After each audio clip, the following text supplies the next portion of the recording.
दोस्तों, तकरीबन 100 साल पहले अमेरिका की स्टेट पेंसिल्वेनिया में एक अजीब किस्सा मशहूर हो गया। एक ऐसे आदमी का किस्सा जिसका चेहरा नहीं था। यह आदमी रात को लोगों को नजर आता था। इसको ग्रीन मैन और चार्ली विद नो फेस कहा जाने लगा। लोग इससे डरते थे। इनको लगता था कि ये कोई इंसान नहीं है। जब भी कोई इसको देखता तो वो एक ऐसी कहानी बताता जो इंतहाई खौफनाक होती थी।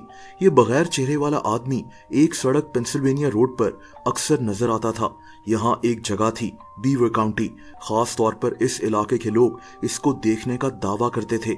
इन लोगों ने तो रात को घर से निकलना ही छोड़ दिया था। लेकिन ये बगैर चेहरे वाला आदमी था कौन? क्या ये कोई जिन था या फिर ये कहानी कुछ और थी जो उस दौर के लोग समझ ही नहीं सके। दोस्तों, ये कहानी दरअसल एक आदमी रेमंड थियोडोर की है।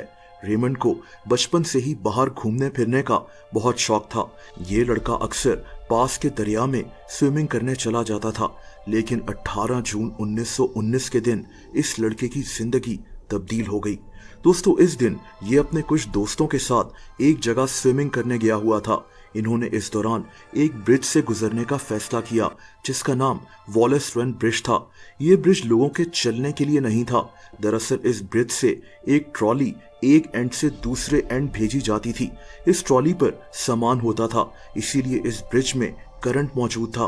दोस्तों, रेमंड और इसके दोस्त जानते थे कि ये कितना खतरनाक ब्रिज है। इससे पहले भी एक लड़का रॉबर्ट लिटिल यहाँ करंट लगने से मर चुका था, लेकिन इसके बावजूद ये लोग नहीं रुके। दोस्तों, ब्रिज पर चलते हुए इन लोगों को परिंदों का एक घोंसला नजर आया। रेमंड ने सोचा कि यहाँ चढ़कर इस घोंसले को देखा जाए कि यहाँ कितने परिंदे हैं, और इसी दौरान इसको बहुत ही शदीद करंट लग गया। वहां आग लग गई और रेमंड का मुंह इस आग में झुलस गया। दोस्तों, रेमंड बच तो गया, लेकिन ये अंधा हो चुका था। इसका चेहरा मुकम्मल तौर पर डैमेज हो चुका था।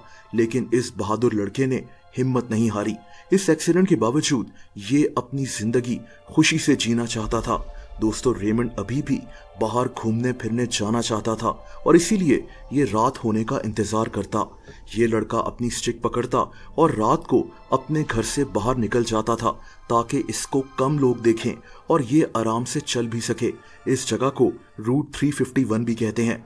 लेकिन फिर वो हुआ जिसका जिक्र मैंने वीडियो के शुरू में किया था।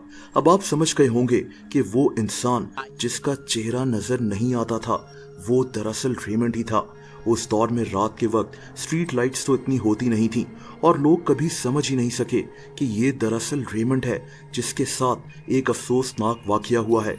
रेमंड जैसे जैसे बड़ा होता गया वैसे वैसे ये कहानियां मशहूर होती गईं और लोगों ने इसको ग्रीन मैन और चार्ली विद नो फेस का खिताब दे दिया।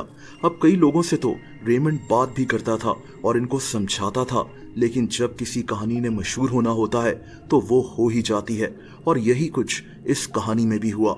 रेमंड की मौत 1985 में हुई थी, लेकिन उस वक्त तक भी लोग ग्रीन मैन की कहानियों पर यकीन रखते थे। दोस्तों, अगर आप मुझे इंस्टाग्राम पर फॉलो करना चाहें तो उसका लिंक नीचे डिस्क्रिप्शन में मौजूद है।